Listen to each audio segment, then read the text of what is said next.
Guys, please don't ask what's going on with my hair today. Like, I have no idea. She is in the mood. She is in the mood. Hey guys, it's welcome back to my channel. So for today's video, I thought I would talk about what I've been doing to clear up my skin. She was not happy earlier this year. No. She was in a bad mood. She was getting pustules on her chin. And it's been a while since I've done an acne related video, so I thought I would bring you one today. So yeah, let's get started right away. So this was how my skin used to look like earlier this year before the whole corona started. Not that corona really has anything to do with acne. I'm just saying period-wise, time-wise, lots of pustule acne, and also I was getting just normal regular acne without the pus, lots of redness, etc, etc. And this is how she looks now. This is the Mrs. Now I do have a BB cream on right now and a bit of makeup, as you guys can see. But here's also a footage of me without any makeup, just the natural self. So you guys can see that now I don't have any pustule acne, or what is this? I'm sorry. Focus, Chuu, focus. Okay, sorry guys, sorry. So as you guys can see, I don't have any pustule acne going on right now, but I do have a lot of hyperpigmentation going on. But other than that, I think she's looking pretty good right now. But first, I will talk about my hormonal acne, or the pustules, the acne with the ginormous yellow pus, which are really terrifying to pop and very painful. And also how I've been dealing with just regular acne, like whiteheads, blackheads. First of all, this is something I've always emphasized before. I think it's so important to know what causes your hormonal acne. Now, with the name being hormonal acne, it's probably your hormones that's causing the acne. So I know that my hormonal acne arises from stress. They are caused by my inability to control stress. So because of that, my hormonal acne does come and go. Even though I really do my best to control my stress, sometimes it's just not possible. So I do get hormonal acne, and even though I don't have any now, I can't guarantee that they won't come back forever. It's just something that I have to deal with. So first, I try to get lots of sleep. Yes, kids, I will not stop talking about sleep until you guys get some nice sleep. The thing is, everyone knows that we're supposed to get lots of sleep, but we don't really realize why. And so I just want you to take a moment and maybe do an experiment, if you must, and compare how your skin and how your body is after just 3-4 hours of poor sleep compared to 8-9 hours of great sleep. You will definitely see a dramatic difference, and that's why I honestly believe sleep is like the cure for everything, seriously. So I've been trying to get a lot of sleep, lots of sleep, and I mean a lot. You guys will be shocked to hear how many hours of sleep I get. Now for the technical stuff, the stuff that you guys are here for. One of the things that I also really tried to concentrate on was exfoliating gently but diligently. This was definitely helpful when trying to deal with my regular acne, not my hormonal acne, but just blackheads, whiteheads, and small pustules that I know I could have prevented if I just exfoliated properly. So I like to exfoliate in various ways. I like to exfoliate chemically, of course using BHA, because I do have more of an oilier skin. Even though I do have dehydrated skin, I definitely still do have oily skin for sure. So in order to clean out those pores, I have to use BHA, and of course the product I still use to this day is Benton Aloe BHA Skin Toner. I really like this because even though it's an exfoliating product, it's very hydrating and it's not too much, it's not too fuerte, and I feel like I can get away with using this every single day really. So I try to concentrate using this on my T-zone especially, and on my nose as well. And I don't always use this with a cotton pad. Sometimes I'll just apply it directly when I feel like my skin's a bit more sensitive. I also like to exfoliate my skin physically, and with this I use, first of all, cotton pads. What I'll do, I'll take a very hydrating toner. This is the one that I've been really loving. This is the Ohaiohu Apple Toner. First of all, it's huge, and what I really like about this is that it feels very refreshing, very hydrating, and I feel like it really does something to my skin. What they also have is a cotton pad. These cotton pads are very high quality, I might add. So what I'll do is I'll just douse the cotton pad with this, wipe it very gently, nothing too much, and then I'll take this and hydrate my skin. Something very interesting about this product is that it has 탄산수가 뭐지? Agua con gas. Oh my gosh, what's 탄산수 in English? Fizzy water? So this has 탄산수, so when you shake it, it actually creates bubbles, and because of that, it just feels that much more refreshing on my skin. And now this is not an ad, but I just really like this. Another way I like to physically exfoliate my skin is with pads.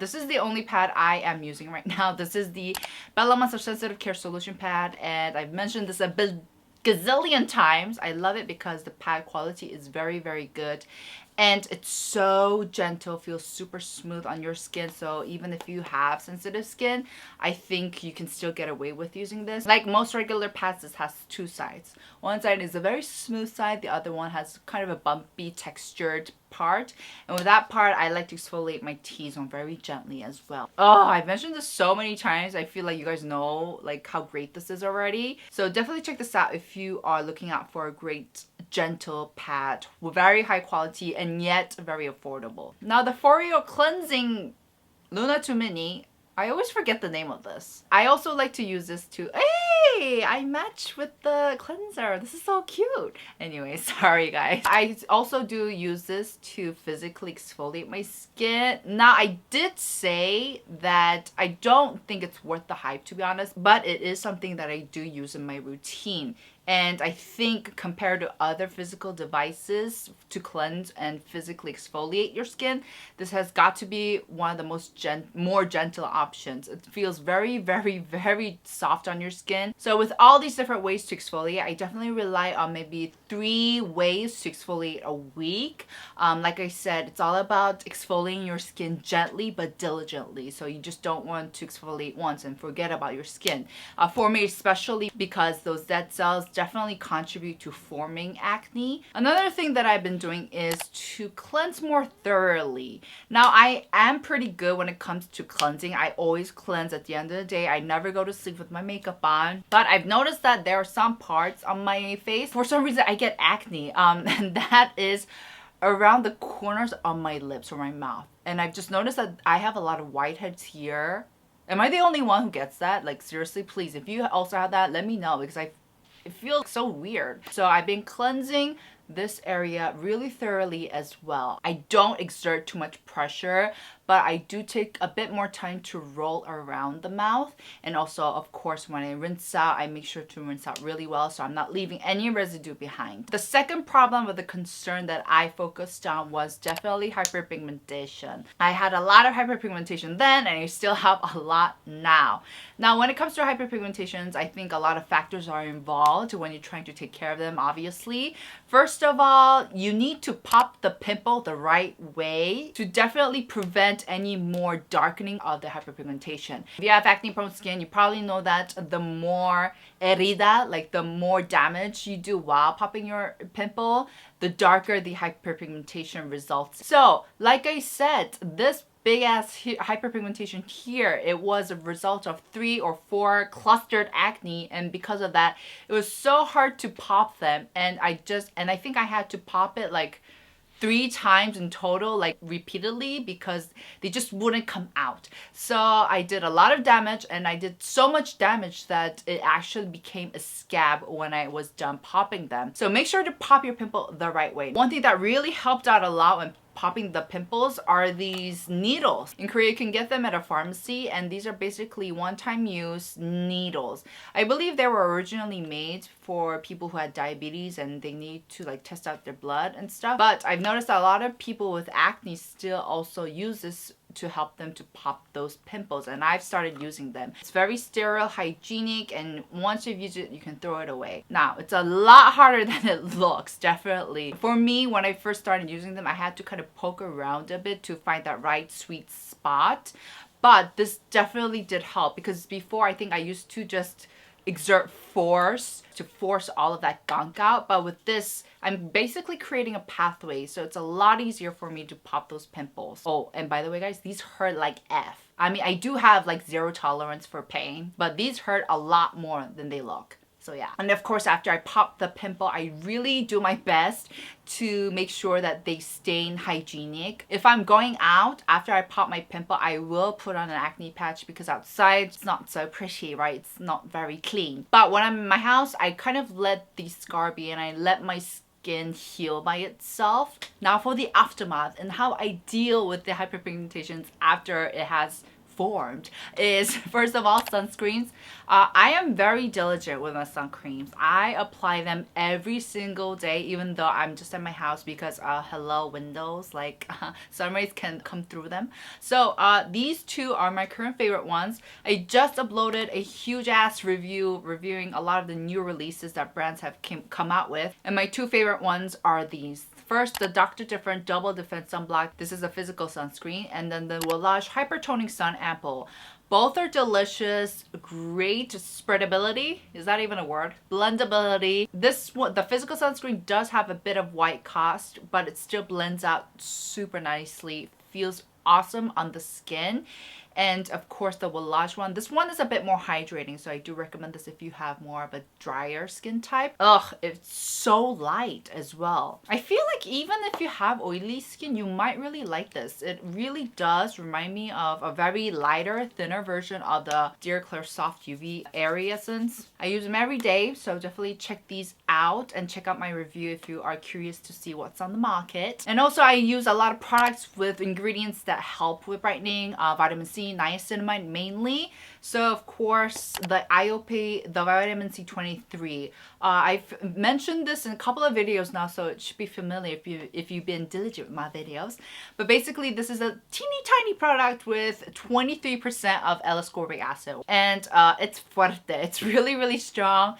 And it does kind of burn in the wound areas, so I don't apply this right away when I popped a pimple. I definitely do try to wait a bit. Notice that I do see a lot more improvement in the firmness of my skin as opposed to brightening, but I still use it anyways because it's good all around, right? But it does have a very sticky, tacky finish, so I don't recommend using this during the day, especially since it already has 23% of vitamin C. But I do like to finish off my night skincare routine using this one. And for the products with niacinamide, I've been using the Bonajour Extreme Spot Serum. Now this serum is one that I had used earlier this year while I was just randomly testing out different serums at once, and I came back to it because I remembered that it actually did a pretty good job in calming down my acne and calming down my skin.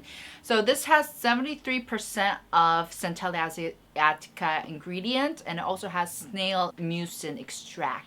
So it does have a bit of that viscosity, that bit of thickness. It's not overwhelming though, and I do feel like the snail ingredient does a really great job in retaining the hydration on your skin. And like I said, it also has niacinamide, so this is a great serum to use all around. It does a great job in calming down my acne. It also hydrates, it also soothes, it also brightens up my skin. And even though it does have that snail mucin ingredient, it doesn't feel too heavy. It kind of gives the sensation that it's plumping up my skin because of that snail ingredient. So this is the serum that I've been using now very diligently, and I'm thinking of getting a bigger version. I know that they have a bigger version of this. This is only 50 ml, which isn't too bad, but I know that they have a bigger version of this, so I'm thinking of getting that one after I'm done with this because I do really like it. So that's it for today's video. I hope you guys enjoyed, and I hope you guys found this helpful.